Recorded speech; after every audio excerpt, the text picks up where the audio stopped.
Faire la topographie d'un terrain.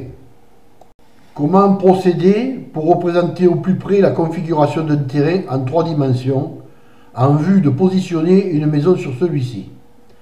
C'est à cette question qui m'a apporté pas mal d'interrogations que je me suis efforcé de répondre. Après mûre réflexion, j'ai décidé de topographier ce terrain par mes propres moyens en la matière, c'est-à-dire pas grand-chose. Ce terrain présente un relief qui comporte de nombreuses et fortes déclivités, et ce, dans plusieurs directions. C'est là que résident toutes les difficultés. Il est certain qu'une lunette de géomètre, avec l'aide d'un tiers, aurait résolu le problème. Or, ce genre de matériel est difficile à trouver en location, et de plus, cela doit demander un certain temps d'apprentissage pour le faire fonctionner correctement.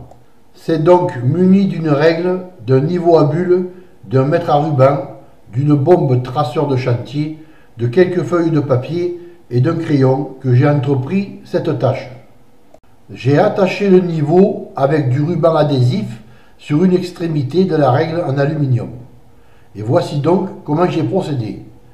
J'ai d'abord déterminé le point le plus haut du terrain qui se trouve forcément sur le muret, qui délimite la parcelle, et je l'ai marqué au traceur au bas du muret. À partir de ce point, d'abord d'un côté, je trace au pied du muret un repère tous les 2,50 m, longueur de la règle. Je prends avec le mètre à ruban la hauteur de différence de niveau d'un point à l'autre et je note au fur et à mesure. Toutes ces mesures me permettront de créer une image à peu près précise de la configuration du muret. Une fois cela effectué et noté, je commence à une extrémité du muret et donc de la parcelle et perpendiculairement à chaque repère, je trace un point à 2,50 m et je note la différence de niveau. Je progresse ainsi perpendiculairement au muret. Lorsque le muret fait une courbe, je continue toujours dans l'alignement de cette ligne de repère à 2,50 m et je note le complément, ce qui me donnera le tracé du muret sur papier.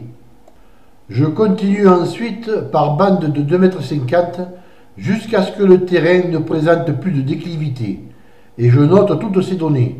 Le terrain est maintenant quadrillé par tous ces points au traceur et comme à la bataille navale, on peut rapidement repérer le point précis qui nous intéresse. Il est facile alors de connaître une hauteur par rapport au niveau plat du terrain en additionnant les données. Grâce au logiciel de dessin en 3 dimensions de Google, SketchUp, j'ai pu reconstituer une image en 3 dimensions assez fidèle à la réalité. Je vais maintenant pouvoir choisir l'emplacement idéal de la maison à implanter, en ayant une idée précise de la hauteur du soubassement que je devrais respecter, en fonction des déclivités de l'endroit choisi.